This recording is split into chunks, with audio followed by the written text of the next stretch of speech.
यहाँ पर हम बात करें राजस्थान में लोक प्रशासन के बारे में, यानी किस तरीके से राजस्थान में लोक प्रशासन चलता है, क्या क्या प्रशासन के अंदर व्यवस्था होती है, किस तरीके से राजस्थान का एकीकरण हुआ था, ये सारी चीजें हम देखेंगे। राजस्थान भारतीय गणराज्य का एक राज्य है जहाँ अन्य भारतीय राज्यों की तरह संसदीय शासन प्रणाली की व्यवस्था है। संपूर्ण राज्य व्यवस्था संवैधानिक व्यवस्था के अंतर्गत व्यवस्थापिका, कार्यपालिका और न्यायपालिका के द्वारा संचालित की जाती है। राज्य की प्रशासनिक व्यवस्था एवं लोक प्रशासन का उद्देश्य राज्य के बहुमुखी विकास के साथ साथ जनता के हितों की रक्षा करना और शांति एवं व्यवस्था हेतु कानून का शासन करना है। राजस्थान में लोक प्रशासन के अध्ययन से पूर्व हम राजस्थान के एकीकरण की प्रक्रिया को समझना आवश्यक है। जैसे कि राजस्थान का एकीकरण किस तरीके से हुआ था। स्वतंत्रता से पूर्व राजस्थान विभिन्न छोटी छोटी रियासतों में बटा हुआ था। इन राज्यों का कोई संगठित रूप नहीं था। यहाँ 19 देशी रियासतें, 2 चीफशिप और 1 ब्रिटिश शासित प्रदेश में ये विभक्त था। इनमें सबसे बड़ी रियासत थी जोधपुर, सबसे छोटी रियासत थी लावा चीफशिप। प्रत्येक रियासत एक राज प्रमुख अर्थात एक राजा, महाराजा अथवा महाराणा के द्वारा शासित थी तथा प्रत्येक को अपनी राज्य व्यवस्था थी। अधिकांश रियासतों में आपसी समन्वय एवं सामंजस्य का अभाव था। स्वतंत्रता के पश्चात यह आवश्यक था कि समस्त देशी रियासतों का एकीकरण किया जाए। राजस्थान की एकीकरण की प्रक्रिया समस्त भारतीय एकीकरण का हिस्सा थी और इस कार्य को संपन्न करने में सरदार वल्लभ भाई पटेल ने अहम भूमिका निभाई और राजस्थान का एकीकरण एक चरणबद्ध रूप से किया गया। राजस्थान के एकीकरण की प्रक्रिया 17 मार्च 1948 को प्रारंभ हुई और 1 नवंबर 1956 को पूर्ण हुई। एकीकरण की संपूर्ण प्रक्रिया 7 चरणों में संपन्न हुई है, जिसका संक्षिप्त विवरण यहाँ पर दिया हुआ है। जैसे कि प्रथम चरण में बनता है राजस्थान में मत्स्य संघ। मत्स्य संघ का निर्माण 17 मार्च 1948 को 4 रियासतें अलवर, भरतपुर, धौलपुर और करौली को मिलाकर के एक संघ का निर्माण किया गया है, जिसका नाम है मत्स्य संघ। इस संघ का नामांकन के.एम. मुंशी के सुझाव पर किया गया है। मत्स्य संघ का राज प्रमुख धौलपुर के महाराजा को बनाया गया था और राज्य में एकीकरण की दिशा में ये पहला कदम था। दूसरे चरण की बात करें, दूसरे चरण में बनता है संयुक्त राजस्थान का गठन होता है। राजस्थान के एकीकरण के द्वितीय चरण 25 मार्च 1948 को 9 रियासतें यहाँ पर मिलती हैं। बांसवाड़ा, बूंदी, डूंगरपुर, झालावाड़, कोटा, किशनगढ़, प्रतापगढ़, शाहपुरा और टोंक को मिलाकर के संयुक्त राजस्थान का निर्माण किया गया। इसकी राजधानी को कोटा बनाया गया।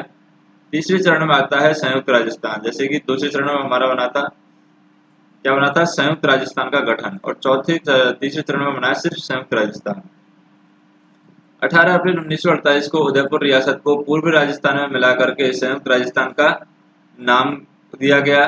तो इस दूसरे चरण में बना था पूर्व राजस्थान और तीसरे चरण में बन रहा है संयुक्त राजस्थान। इस नए राज्य का नया विधान बनाया गया, जिसमें उदयपुर को राजधानी बनाया गया। उदयपुर के महाराजा को यहाँ पर राज प्रमुख बनाया गया।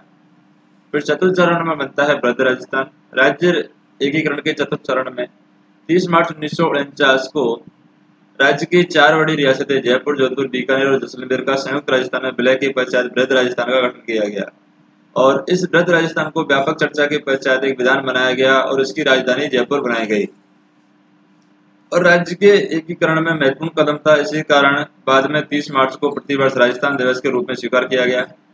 संयुक्त राजस्थान में राज्य प्रमुख, महाराजा प्रमुख और लोकतांत्रिक गणराज्य यहाँ पर घोषित किया गया। संयुक्त राज्य में यहाँ पर राजस्थान में राज्य प्रमुख, महाराज प्रमुख और यहाँ पर उपराज्य प्रमुख पर क्रमशः जयपुर, उदयपुर, कोटा के महाराजा, साथ ही हीरालाल शास्त्री को यहाँ पर प्रधानमंत्री यानी मुख्यमंत्री बनाया गया। पंचम चरण में आ जाता है संयुक्त वृहद राजस्थान। 15 मई 1949 को यहाँ पर वृहद राजस्थान और मत्स्य संघ को उन्हें मिला करके संयुक्त वृहद राजस्थान का निर्माण किया गया। मत्स्य संघ के विलय से पूर्व इस क्षेत्र की जनता का जनमत जानने के लिए शंकर देव समिति का गठन किया गया और इसकी सिफारिश पर ये विलय हुआ था। छठा चरण आता है राजस्थान का निर्माण। 26 जनवरी 1950 को यहाँ की अकेली बची सिरोही रियासत को संयुक्त वृहद राजस्थान में सम्मिलित कर लिया गया और इसी समय भारत एक प्रभुत्व संपन्न यहाँ पर लोकतांत्रिक गणराज्य घोषित किया गया और राज्य को राजस्थान के नाम से यहाँ पर संबोधित किया गया, उल्लेखित किया गया। सप्तम चरण में वर्तमान राजस्थान का निर्माण होता है। राज्य एकीकरण के अंतिम चरण 1 नवंबर 1956 को राज्य पुनर्गठन अधिनियम 1956 लागू होता है। और इसके अंतर्गत कोटा जिले का सिरोज एवं मध्य प्रदेश को दिया गया। यहाँ पर कोटा जिले का सिरोज था, वो मध्य प्रदेश को दिया गया था। अजमेर, मेरवाड़, आबू तहसील एवं मध्य प्रदेश राज्य के मंदसौर जिले की भानपुर तहसील का सुनील टप्पा वाला भाग राजस्थान में मिला दिया गया। इस प्रकार वर्तमान राजस्थान अस्तित्व में आया और जयपुर को राजस्थान की राजधानी बनाया गया। राजस्थान निर्माण की संपूर्ण प्रक्रिया को हम यहाँ पर समझ सकते हैं, जैसे कि इससे हम समझ सकते हैं संपूर्ण प्रक्रिया को। जैसे कहीं पर ये डेट 18 मार्च है, कहीं पर ये 17 मार्च है। जैसे प्रथम चरण हुआ था, मत्स्य संघ का निर्माण होता है प्रथम चरण 17 मार्च 1948 को, यानी डेट है यहाँ पर 17, 25, 18, 30, 15, 26, 1, ये 4 डेट आ जाती है यहाँ पर। 17, 25, 18, 30, 15, 26, 1। तो यहाँ पर प्रथम चरण में मत्स्य संघ का निर्माण होता है। अलवर, भरतपुर, धौलपुर, करौली यहाँ पर रियासतों को मिलाया जाता है। दूसरे चरण में संयुक्त राजस्थान का निर्माण होता है। 25 मार्च 1948 को यहाँ पर 9 रियासतें मिलाई जाती हैं। बांसवाड़ा, बूंदी, डूंगरपुर, झालावाड़, किशनगढ़, कोटा, प्रतापगढ़, छापरा और टोंक। तीसरे चरण में आ जाता है संयुक्त राजस्थान, जिसमें फर्स्ट और सेकंड दोनों को मिला दिया जाता है। इसमें 18 अप्रैल 1948 को जैसे जो पहले से राजस्थान था उसमें उदयपुर को और मिला दिया जाता है। चौथे चरण में संयुक्त राजस्थान आ जाता है। संयुक्त राजस्थान में हम सेकंड, थर्ड और फोर्थ को मिला देते हैं। यानी थर्ड और फोर्थ में क्या जाता है, जब पहले राजस्थान था उसमें बीकानेर, जयपुर, जैसलमेर और जोधपुर को मिला दिया जाता है 30 मार्च 1949 को। फिर आ जाता है बृहद राजस्थान। बृहद राजस्थान में फर्स्ट, सेकंड, थर्ड, फोर्थ सबको मिला दिया जाता है। 15 मई 1949 को यहाँ पर इसमें मत्स्य संघ को भी मिला दिया जाता है। संयुक्त राजस्थान में मत्स्य संघ को मिला देंगे। फिर छठे चरण में आता है बृहद संयुक्त राजस्थान। बृहद संयुक्त राजस्थान में 26 जनवरी 1950 को ये बृहद संयुक्त राजस्थान बना था। यहाँ पर सिरोही, आबू रोड को छोड़ करके सबको यहाँ पर राजस्थान में मिला दिया जाता है, आबू रोड। और फिर 7वें में आ जाता है पुनर्गठन राजस्थान। यहाँ पर 1 नवंबर 1956 को इसका निर्माण होता है। इसमें अजमेर और आबू रोड और सुनील टप्पा का जो सिरोज, जो कि मध्य प्रदेश का भाग था, मध्य प्रदेश को दिया गया। यहाँ पर सिनोज है, ये कोटा का भाग था, मध्य प्रदेश को दिया गया। और आबू रोड और सुनील टप्पा अर्थात वर्तमान राजस्थान का भाग था, उसको राजस्थान में लिया गया। सुनील टप्पा का मध्य प्रदेश का जो भाग था सुनील टप्पा के अंदर में, उसको राजस्थान में मिला लिया गया। अब राज्य की विधायिका की हम बात करते हैं। राज्य की विधायिका, जैसे कि हमारे देश में शासन व्यवस्था के लिए शक्ति पृथक्करण के सिद्धांत को अपनाया गया, जिसे प्रसिद्ध राजनीतिक विज्ञानवेत्ता मॉन्टेस्क्यू ने दिया था। और यह सिद्धांत बताता है कि कानून निर्माण की शक्ति विधायिका, उसको लागू करने की शक्ति कार्यपालिका और कानून व्यवस्था और न्याय निर्माण की शक्तियां न्यायपालिका में अलग अलग निहित होनी चाहिए। भारत के संविधान के अनुच्छेद 168 में उल्लेखित है कि प्रत्येक राज्य हेतु एक विधानमंडल, एक विधायिका होगी। और विधायिका से तात्पर्य है जो व्यवस्था को बनाए रखने हेतु विधि निर्माण करती है। इसे व्यवस्थापिका या विधानमंडल भी कहते हैं। राजस्थान भारत का एक ऐसा राज्य है जहां एक सदनीय व्यवस्थापिका का प्रावधान है, जिसे विधानसभा कहते हैं।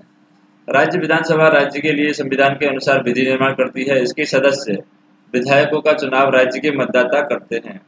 वर्तमान में राजस्थान की विधानसभा में सीटों की संख्या कितनी है? 200 है। योग्यता की हम बात करें, राज्य विधानसभा का सदस्य बनने हेतु कुछ सामान्य योग्यताएं यहाँ पर निर्धारित हैं, जैसे कि वह भारत का नागरिक होना चाहिए, वह न्यूनतम आयु 25 वर्ष पूर्ण कर चुका हो, संसद के द्वारा विधि से निर्धारित अन्य योग्यताएं वह धारण करता हो, वह राज्य और भारत सरकार के अधीन किसी लाभकारी पद का धारण नहीं किया हो, वह सक्षम न्यायालय के द्वारा विकृत मानसिकता और दिवालिया घोषित नहीं होना चाहिए। कार्यकाल की हम बात करें, विधायिका और उसके सदस्यों का कार्यकाल साधारणतः 5 वर्ष होता है, जो शपथ ग्रहण से माना जाता है। राज्य में संविधान के अनुच्छेद 352 के तहत आपातकाल लगा होने पर संसद के द्वारा विधि पूर्वक विधानसभा का क्या किया जाता है? विधानसभा का वर्ष में एक बार में एक वर्ष का कार्यकाल बढ़ाया जा सकता है। और साथ ही राज्यपाल के प्रतिवेदन पर राष्ट्रपति संवैधानिक तंत्र के विफल होने पर समय से पूर्व ही विधानसभा भंग कर सकता है। इसके साथ ही राष्ट्रपति शासन यहाँ पर लागू हो सकता है। गणपूर्ति एवं सत्र की बात करें, राजस्थान की विधायिका और विधानसभा की गणपूर्ति सदन की कुल सदस्य संख्या का 1/10 भाग से होती है। गणपूर्ति के अभाव में किया गया कोई कार्य असंवैधानिक होता है। संवैधानिक प्रावधान के अनुरूप एक वर्ष में न्यूनतम 2 सत्र आवश्यक होते हैं और 2 सत्रों के मध्य 6 माह से अधिक का अंतर नहीं होना चाहिए। राज्य सरकार वर्तमान में बजट सत्र, शीतकालीन सत्र और मानसून सत्र आदि प्रत्येक वर्ष में आहुति करती है। विधानसभा के अध्यक्ष एवं उपाध्यक्ष की बात करें हम, राज्य व्यवस्थापिका विधानसभा अपना एक अध्यक्ष और एक उपाध्यक्ष का निर्वाचन करती है। विधानसभा अध्यक्ष और उपाध्यक्ष कार्य लोकसभा के अध्यक्ष और उपाध्यक्ष की भांति सदन का नियम पूर्वक संचालन करते हैं। सदस्यों के विशेषाधिकार की सुरक्षा, अनुशासन और शांति बनाए रखना, सदस्यों के प्रश्न पूछने, प्रस्ताव और विधेयक प्रस्तुत करने की अनुमति देना, मतदान कराने पर परिणाम की घोषणा आदि कार्य करते हैं। अध्यक्षों को सदस्यों को यहाँ पर 14 दिन पूर्व सूचना देकर बहुमत यानी विशिष्ट बहुमत से हटाया भी जा सकता है। अध्यक्ष अपना त्यागपत्र उपाध्यक्ष को दे सकता है और अध्यक्ष की अनुपस्थिति में उपाध्यक्ष यहाँ पर कार्य देखता है। विधानसभा की प्रमुख शक्तियों और कार्यों की बात करें, राज्य की विधानसभा की शक्तियां व कार्य भी लोकसभा की तरह ही हैं और वह संविधान की राज्य सूची और संवर्ती सूची में निर्धारित विषयों पर विधि निर्माण करती है। राज्य सूची में 66 और संवर्ती सूची में 47 विषय हैं। राज्य के लिए वित्तीय स्वीकृति का कार्य करती है, अर्थात विधानसभा बजट पारित करती है, कार्यपालिका पर नियंत्रण रखती है, आवश्यकता पड़ने पर संविधान संशोधन की स्वीकृति दे सकती है। विधानसभा सदस्य राष्ट्रपति के निर्वाचन में यहाँ पर भाग लेते हैं।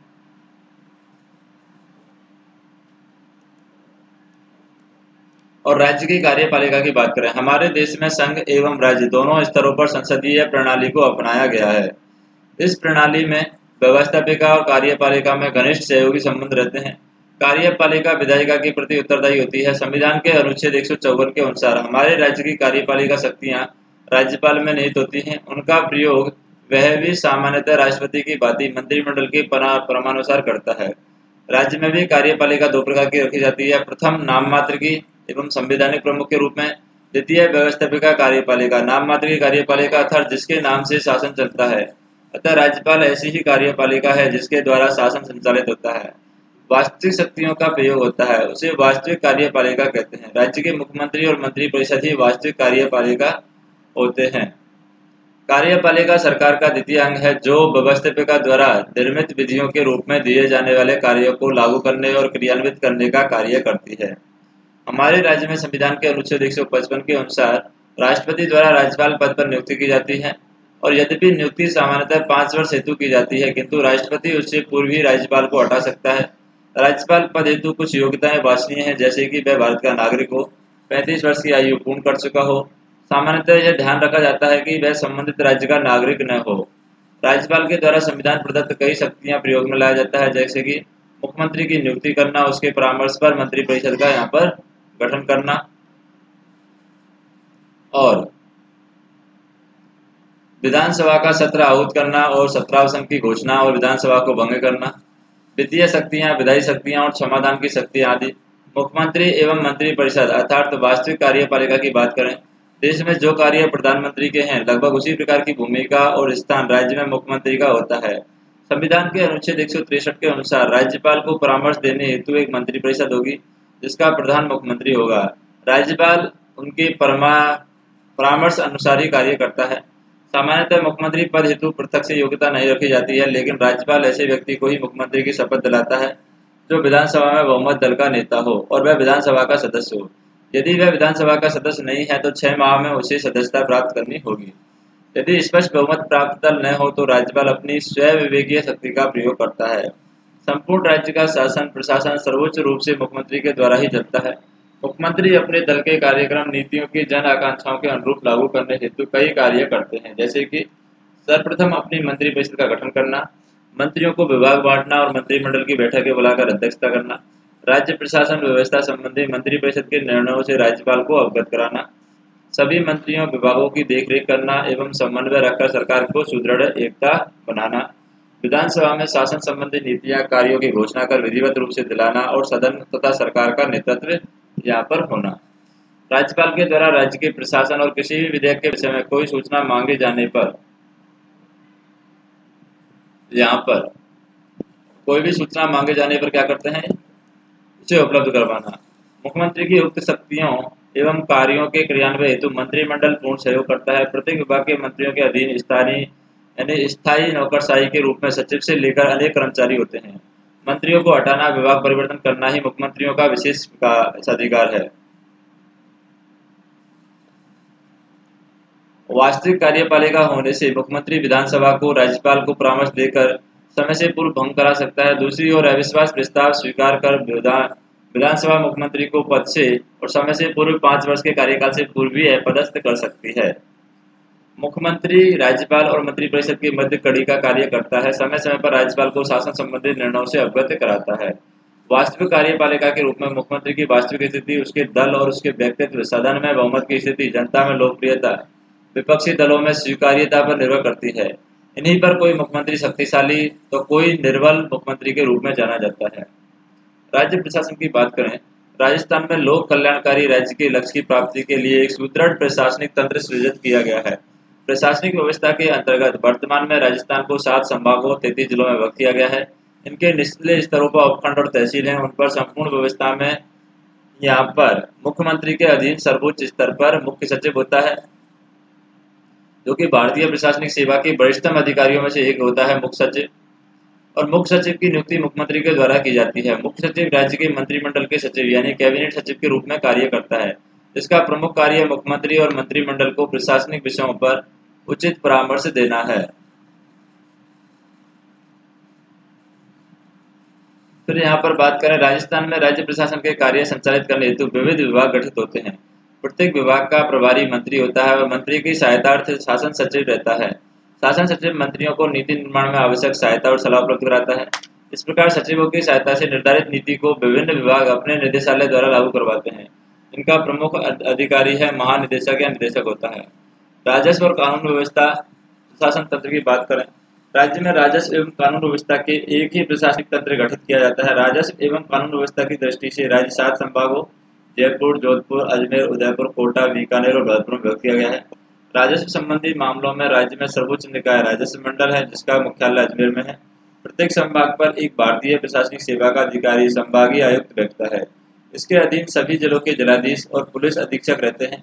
इनको पुलिस एवं सामान्य विभागों में समन्वय रखते हुए संपूर्ण संभाग में विकास एवं शांति व्यवस्था बनाए रखने के साथ साथ संभाग स्तर पर राजस्व संबंधी मामलों का निस्तारण भी करना होता है।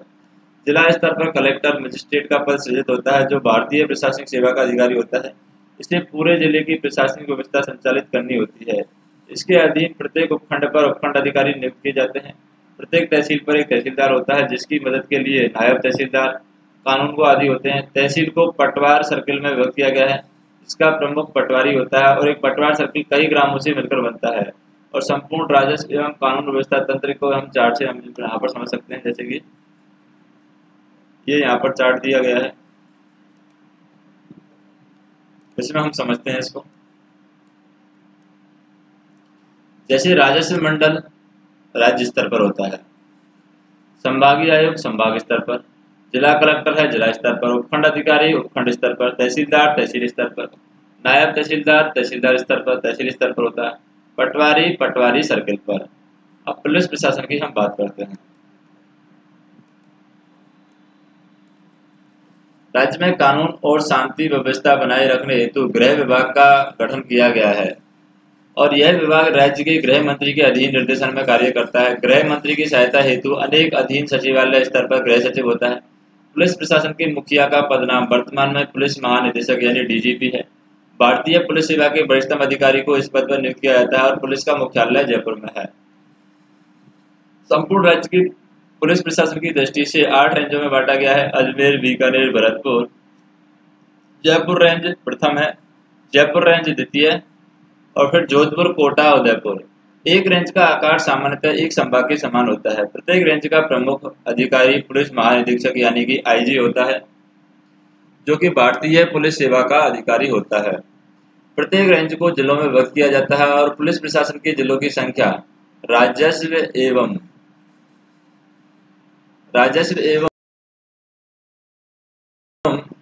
जिलों से भिन्न होती है। यहाँ राजस्व और सामान्य प्रशासन की दृष्टि से राज्य में 33 जिले हैं। वही पुलिस के आंतरिक प्रशासन की दृष्टि से 38 जिले सृजित किए गए हैं। यहाँ पर कुछ जिले हैं पुलिस प्रशासन की दृष्टि से अतिरिक्त जिले सृजित किए गए, जैसे जयपुर में 4 है, उत्तर पूर्व, दक्षिण और ग्रामीण। कोटा में 2 है, शहरी और ग्रामीण, और जोधपुर में 2 है, शहरी और ग्रामीण। जिला स्तर पर एक पुलिस अधीक्षक यानी कि एसपी होता है, जो कि संपूर्ण जिले की पुलिस का नियंत्रण करता है। जिले में पुलिस का प्रयोग जिलाधीश के निर्देशानुसार किया जाता है। पुलिस का आंतरिक प्रशासन पुलिस अधीक्षक के द्वारा देखा जाता है। जिले को व्रत में विभक्त किया जाता है, जहां व्रताधिकारी प्रमुख अधिकारी होता है यानी कि सीओ, जो कि सामान्यतः राज्य पुलिस सेवा यानी कि आरपीएस का अधिकारी होता है। व्रत को पुलिस थानों में विभक्त किया जाता है। पुलिस थाने के अधीन सबसे छोटी इकाई पुलिस चौकी होती है और थाने का भार सामान्यतः पुलिस निरीक्षक या फिर उप निरीक्षक के पास होता है। इसके अतिरिक्त हेड कांस्टेबल, फिर कांस्टेबल आदि होते हैं। अन्य विभागों को भी इसी प्रकार के उच्च से अधीनस्थ कड़ी जोड़ता हुआ प्रशासनिक ढांचा यहाँ पर रहता है, जैसे शिक्षा, चिकित्सा, कृषि, वाणिज्य, उद्योग, पंचायती राज इत्यादि। समस्त प्रशासनिक विभाग मिलकर के राज्य में विकास के कार्य संपन्न करते हैं। सभी विभागों के आपसी सामंजस्य और समन्वय से राज्य में जनहित के कार्य संपन्न होते हैं। राज्य के विकास को नवीन दिशा प्रदान की जाती है।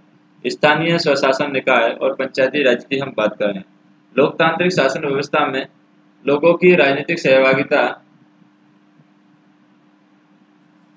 यहाँ पर लोगों की राजनीतिक सहभागिता और स्थानीय विकास हेतु प्राय सभी देशों में स्थानीय स्तर पर शासन के लिए स्थानीय लोगों का संगठन एवं निकाय बनाया जाता है और स्थानीय स्तर की विकास योजनाओं और अन्य समस्याओं को, जन मांगों को इन्हीं स्थानीय शासन निकाय के द्वारा पूरा किया जाता है। भारत में 3 स्तर का शासन अपनाया गया है: केंद्रीय स्तर, राज्य स्तर और स्थानीय स्तर। स्थानीय स्वशासन के द्वारा स्थान विशेष के, चाहे वह नगर हो या गांव, जनप्रतिनिधियों के द्वारा उसी स्थान के विकास कार्य किए जाते हैं। राज्य में यहाँ पर नियामकीय कार्य यानी राजस्व और कानून व्यवस्था संबंधी एवं विकास कार्यों को अलग अलग करने का प्रयास किया जाता है। यहाँ एक और जिले में नियामकीय कार्यों का दायित्व जिलाधीश तथा उसे संबंधित तंत्र को सौंपा गया है। वही जिले में विकास कार्य जैसे पानी, सड़क, विद्युत, स्वच्छता इत्यादि का दायित्व स्थानीय स्वशासन संस्थाओं को सौंपे जाने का प्रयास किया गया है। विकास कार्यों की दृष्टि से प्रत्येक जिले को ग्रामीण और नगरीय 2 भागों में विभक्त किया जाता है। स्थानीय स्वशासन निकाय भारत की तरह राजस्थान के भी 2 प्रकार के हैं: नगरों के लिए नगरीय शासन और ग्रामों के लिए पंचायती राज शासन। भारतीय संविधान में 74वें संविधान संशोधन अधिनियम के द्वारा नगरीय स्थानीय स्वशासन को संवैधानिक दर्जा दिया गया है। राज्य में 3 तरह के शहरी संस्था हैं: नगर निगम है, नगर परिषद है और यहाँ पर नगर पालिका है। वर्तमान में राजस्थान में 5 नगर निगम, 33 नगर परिषद, 170 नगर पालिका मिलाकर के 188 नगरीय निकाय है। पंचायती राज की बात करें, भारत में प्रथम बार तत्कालीन प्रधानमंत्री पंडित जवाहरलाल नेहरू के द्वारा राजस्थान के नागौर जिले से 2 अक्टूबर 1959 को पंचायती राज व्यवस्था लागू की गई। राजस्थान में भी इसी के साथ ग्रामीण स्थानीय शासन प्रारंभ हुआ। हमारे राज्य में भी वर्तमान में 3 स्तरीय व्यवस्था है: ग्राम स्तर पर ग्राम पंचायत, खंड स्तर पर पंचायत समिति और जिला स्तर पर जिला परिषद। 73वें संविधान संशोधन अधिनियम 1992 के द्वारा इन्हें संवैधानिक संस्थाओं का स्तर प्रदान किया गया है और संविधान में 11वीं अनुसूची भी जोड़ी गई है, जिसमें पंचायती राज संस्थाओं को 29 विषय दिए गए हैं जिन पर ये संस्थाएं कार्य करती हैं। 73वें संविधान संशोधन अधिनियम की प्रमुख विशेषता क्या है? संवैधानिक स्तर प्रदान किया गया है। इस अधिनियम से पूर्व तक पंचायती राज अधिकतर राज्य सरकारों के भरोसे थे, लेकिन अब संविधान में स्पष्ट स्थान और स्तर प्राप्त हो गया है। इससे सत्ता परिवर्तन का प्रभाव इन पर नहीं पड़ता है। संविधान में भाग 9 जोड़ा गया है और 16 नए अनुच्छेद जोड़े गए हैं। आरक्षण व्यवस्था की बात करें, वर्तमान में पंचायती राज को 3 स्तरों की संस्थाओं में आरक्षण व्यवस्था की गई है। अनुसूचित जाति और अनुसूचित जनजाति के आरक्षण की बात करें, इन दोनों वर्गों हेतु प्रत्येक स्तर पर जनसंख्या के अनुपात में राज्य सरकार ने आरक्षण कर रखा है और बारी बारी से आवर्तित होता रहता है। महिलाओं के लिए आरक्षण की बात करें, इस अधिनियम के तहत राज्य में महिलाओं हेतु प्रत्येक वर्ग में 1/3 स्थान आरक्षित किए गए हैं। ये बारी बारी के चक्रानुक्रम पद्धति से आरक्षित होते हैं। राज्य सरकार ने 2009 में पंचायती राज और नगरीय शासन में महिलाओं के लिए 50% स्थान यहाँ पर आरक्षित किए हैं। नेक्स्ट हम बात करें पिछड़े वर्गों हेतु आरक्षण की बात करें। पंचायती राज में पिछड़े वर्गों हेतु राज्य सरकार ने जनसंख्या के अनुपात को आरक्षण में रखा है, जो वर्तमान में 21% है। अध्यक्ष पदों पर आरक्षण की बात करें, पंचायती राज में अब अध्यक्षों के लिए भी उक्त तीनों प्रकार के आरक्षण किया गया है। कार्यकाल की बात करें, पंचायती राज संस्थाओं का कार्यकाल अब 5 वर्ष निश्चित किया गया है। इससे पूर्व किसी कारण से इन संस्थाओं को भंग करना पड़े तो 6 माह के अंदर ही पुनः चुनाव करवाना अनिवार्य है। इन पंचायती राज संस्थाओं हेतु राज्य निर्वाचन आयोग का गठन किया गया है। ग्राम सभा के गठन की बात करें, प्रत्येक ग्राम पंचायत क्षेत्र का एक ग्राम सभा का गठन होता है। उस ग्राम पंचायत क्षेत्र की समस्त वयस्क मतदाता उसके सदस्य होते हैं। वर्तमान में राजस्थान में वर्ष में 4 बार उसकी बैठक आहूत की जाती है, जबकि 2 बार प्रत्येक वर्ष में बैठकें अनिवार्य हैं। कार्य और शक्तियों की बात करें, पंचायती राज संस्थाओं को संविधान की 11वीं अनुसूची में वर्णित 29 विषयों पर निर्णय लेकर कार्य करने की शक्तियां प्रदान है। त्रिस्तरीय व्यवस्था में प्रत्येक जिले में त्रिस्तरीय व्यवस्था की गई है। क्या व्यवस्था की गई है त्रिस्तरीय व्यवस्था में? जैसे कि पहला है ग्राम पंचायत। ग्राम पंचायत सभी वार्ड पंचों, उप सरपंच और सरपंच से मिलकर बनती है। यह एक सरकारी कर्मचारी ग्राम सचिव भी रहता है यहाँ पर। माह में 2 बार इनकी बैठक होती है। फिर होती है पंचायत समिति। प्रत्येक विकास खंड से निर्वाचित पंचायत समिति सदस्य उप प्रधान प्रधान मिलकर के खंड स्तर की संस्था बनाते हैं। इसके साथ सहकारी यानी सरकारी अधिकारी, विकास अधिकारी होते हैं। जिला परिषद की बात करें, पंचायती राज की सर्वोच्च संस्था प्रत्येक जिला स्तर पर जिला परिषद नाम से गठित होती है। राज्य में इसमें जिला परिषद सदस्य, उप जिला प्रमुख और जिला प्रमुख होते हैं और एक मुख्य कार्यकारी अधिकारी रहता है। सरपंच को छोड़कर शेष अध्यक्ष और उपाध्यक्षों को प्रधान, उप प्रधान और जिला प्रमुख और उप जिला प्रमुखों का निर्वाचन सदस्यों के द्वारा होता है। वर्तमान में राजस्थान में 9177 ग्राम पंचायतें, 248 पंचायत समितियां और 33 जिला परिषद हैं, जिनके सदस्य व अध्यक्ष पद हेतु 21 वर्ष की आयु का संबंधित क्षेत्र का मतदाता निर्वाचन लड़ सकता है। राजस्थान में पंचायती राज का स्वरूप और निम्नानुसार से यहाँ पर स्पष्ट होता है। जैसे कि पंचायती राज का स्वरूप की बात करें हम,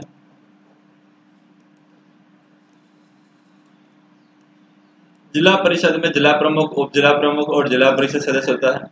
मुख्य कार्यकारी अधिकारी होता है प्रशासनिक अधिकारी। यहाँ पर पंचायत समिति में प्रधान, उप प्रधान और पंचायत समिति सदस्य होता है। विकास अधिकारी इसका प्रशासनिक अधिकारी होता है। और ग्राम पंचायत में सरपंच, उप सरपंच और पंच होता है। ग्राम सेवक इसका क्या होता है? प्रशासनिक अधिकारी होता है। तो यहाँ पर हम देखें, राजस्थान में एकीकरण से पूर्व कितनी रियासतें थी? 19। राजस्थान दिवस प्रतिवर्ष कब मनाया जाता है? 30 मार्च को मनाया जाता है। और जैसे राजस्थान का एकीकरण कितने चरणों में सफल हुआ? 7 चरणों में सफल हुआ। वर्तमान विधानसभा के सदस्यों की संख्या कितनी है? 200 है। राज्यपाल की नियुक्ति कौन करता है? राज्यपाल की नियुक्ति यहाँ पर राष्ट्रपति करता है। मुख्यमंत्री की नियुक्ति कौन करता है? ये राज्यपाल करता है। राज्यपाल का कार्यकाल कितने वर्ष का होता है? 5 वर्ष का होता है। और राजस्थान के कुल संभाग कितने हैं? 7। मुख्यमंत्री के अधीन सबसे बड़ा अधिकारी कौन सा होता है? संभागीय आयुक्त होता है। मुख्य सचिव होता है मुख्यमंत्री के अधीन, ये संभाग में होता है। जिले का सबसे बड़ा अधिकारी क्या कहलाता है? जिले का सबसे बड़ा अधिकारी जिला कलेक्टर रहता है। स्थानीय स्वशासन के निकायों का कार्यकाल कितना रहता है? यहाँ पर 5 वर्ष रहता है। पंचायती राज संस्थाओं के सदस्यों को निर्वाचित होने के लिए न्यूनतम आयु कितनी होनी चाहिए? 21 वर्ष होनी चाहिए। राजस्थान के प्रथम एकीकरण कब हुआ? देशी रियासतों के एकीकरण का उत्तरदायित्व किस पर है? राजस्थान की राजस्थान नाम किस चरण में प्राप्त हुआ? और राजस्थान के एकीकरण प्रक्रिया का चरणबद्ध वर्णन। राजस्थान में व्यवस्थापिका के स्वरूप का विवेचन। राज्य में कार्यपालिका के स्वरूप और कार्यों को स्पष्ट कीजिए। राजस्थान के राजस्व एवं कानून व्यवस्था तंत्र का वर्णन कीजिए। राजस्थान में पंचायती राज के स्वरूप पर एक निबंध लिखिए। और विधायिका और किन नामों से जानते हैं? विधायिका किसे कहते हैं? सरकार के कितने अंग है? राज्यपाल किस प्रकार की कार्यपालिका होता है? कार्यपालिका किसे कहते हैं? वास्तविक कार्यपालिका किसे कहा जाता है? मुख्य सचिव की नियुक्ति कौन करता है? पुलिस प्रशासन का सर्वोच्च अधिकारी कहलाता है। पुलिस उप अधीक्षक की सेवा में बनते हैं। भारत में लागू शासन के 3 स्तरों का नाम लिखो। राज्य में शहरी स्वशासन निकाय कितने तरह के होते हैं? राजस्थान में पंचायती राज कौन कौन से स्तर पर होते हैं? राज्य में ग्राम पंचायत के मुखिया को क्या कहते हैं? और यहाँ पर एकीकरण के प्रथम चरण को समझाइए। एकीकरण की प्रक्रिया का वर्णन कीजिए। राज्यपाल के प्रमुख शक्तियाँ, कार्य कौन कौन से हैं? मुख्यमंत्री की नियुक्ति और प्रक्रिया बताइए। मुख्यमंत्री के प्रमुख कार्यों का वर्णन। राज्य के सामान्य प्रशासन का वर्णन। पुलिस प्रशासन के उच्च अधीनस्थ क्रम को समझाइए। स्थानीय स्वशासन किसे कहते हैं? 73वें संविधान संशोधन की प्रमुख विशेषताएं। राजस्थान के स्थानीय पंचायती राज में आरक्षण व्यवस्था का वर्णन करो।